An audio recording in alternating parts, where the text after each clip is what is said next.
How did officials sign off on the development projects after all of these warnings and after all of this history? I want to bring in Deocampo, who is a former geologist with the US Geological Survey. He's also the chair of the Department of Geosciences at Georgia State University. Can you answer that question?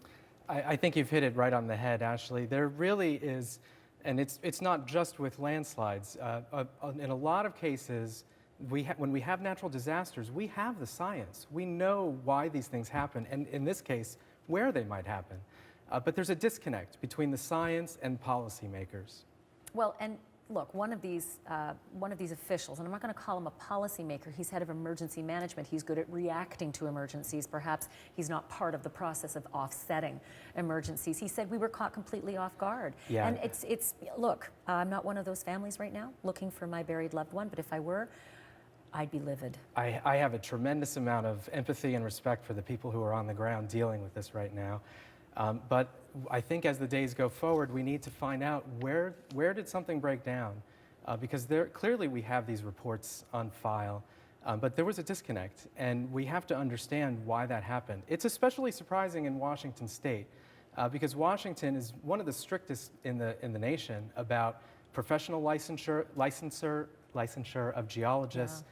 And ensuring that people doing geology for the public are properly licensed and properly supervised. And then it probably extends to those who want development and getting the permits to be able to do so. Let me ask you this, just essentially about this location in this valley.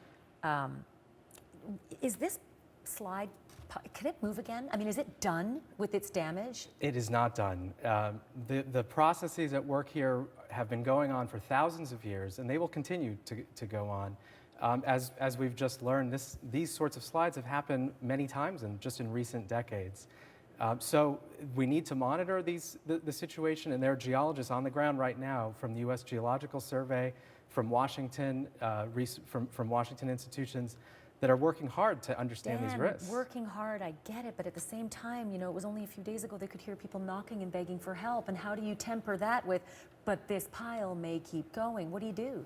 Absolutely, we need to move quickly to understand where the breakdown occurred and look up and down this valley, and not just in Washington State, a lot of areas around the country are at risk to landslides. I hate to even ask this question, but there are a lot of people who are desperate. Well, look, they're desperate to recover their loved ones, hopefully alive, but I think that there is a reality setting in for many of them that we've interviewed who've said they just want to recover their loved ones at this time. Is there any chance with, 30, 40 feet of debris at this point? The thickness is that deep, right? Yeah. Any chance that they could end up entombed there forever, unmanageable? There's just no way to get to them? Well, I don't have direct experience with these kinds of responses, but this is why we see heavy machinery moving out quickly. And why the emergency responders need to move quickly. And they understand this is very hard, tough material to work with, and that's why they're digging very hard. So this is big. What's happened is huge. Is this going to have an impact on communities all through this area that might be now going back to their blueprints and going back to their studies and going back to their geological history to realize, you know what? I think we might need to move some people. Well, it's a reminder. Mother Nature throws us curveballs all the time, and we have to make sure that there are policies in place that connect the science to the policymakers. Dan Deocampo, thank you for your insight, and it's really distressing to see that you knew this much here in Georgia, and those people continue to build, and you know, for all intents and purposes, we can only assume that they had plenty of permission to do so. Thank you. Thank you. Appreciate it.